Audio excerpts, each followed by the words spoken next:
আসসালামু আলাইকুম। সুবর্ণাস কুকিং গ্যালারিতে সবাইকে স্বাগতম। শুরু করছি খুব ইজি একটি রেসিপি, কাঁচা আমের জুস। প্রচণ্ড গরমে এক গ্লাস ঠান্ডা জুস হলে কিন্তু মন্দ হয় না, আবার যদি সেটি হয় টকঝাল মিষ্টি। চলুন দর্শক, শুরু করা যাক।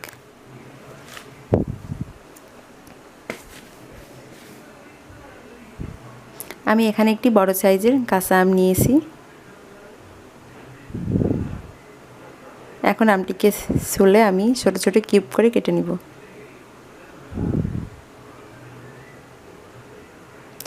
আমার কাটা হয়ে গেছে। আমার প্রায় 2 কাপের মতো আম হয়েছে।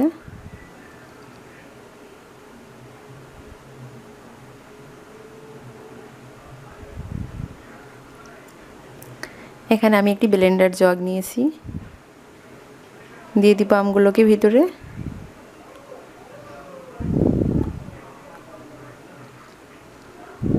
দিয়ে দিচ্ছি 2টা কাঁচামরিচ। আমার আমের সাইজটা যেহেতু একটু বড়, আমি 2টা মরিচ ব্যবহার করেছি। দিয়ে দেব 1 চামচ বিট লবণ, দিচ্ছি কিছুটা নর্মাল লবণ। আপনারা অবশ্যই বিট লবণ আর নর্মাল লবণটা অ্যাডজাস্ট করে নেবেন।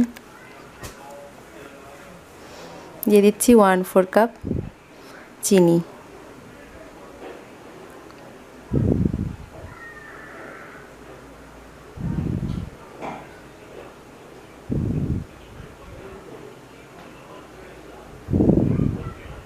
আমি এখানে ফ্রিজের ঠান্ডা পানি ব্যবহার করেছি।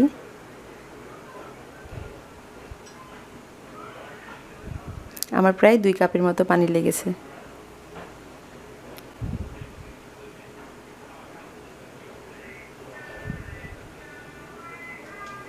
এখন এটিকে আমি 1 মিনিটের জন্য ব্লেন্ড করে নিব। ব্লেন্ড হয়ে গেছে, তৈরি হয়ে গেছে টকঝাল মিষ্টি কাঁচা আমের জুস।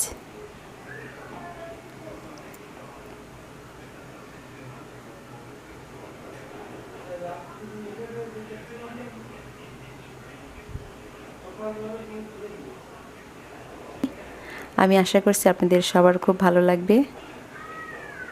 বাসায় অবশ্যই তৈরি করবেন, গরমে বেশি বেশি করে ঠান্ডা ঠান্ডা জুস খাবেন, কারণ আমি রয়েছে প্রচুর পরিমাণে ভিটামিন সি।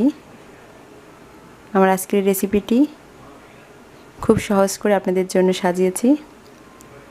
আজ এই পর্যন্তই। সবাই ভালো থাকবেন। আল্লাহ হাফিজ।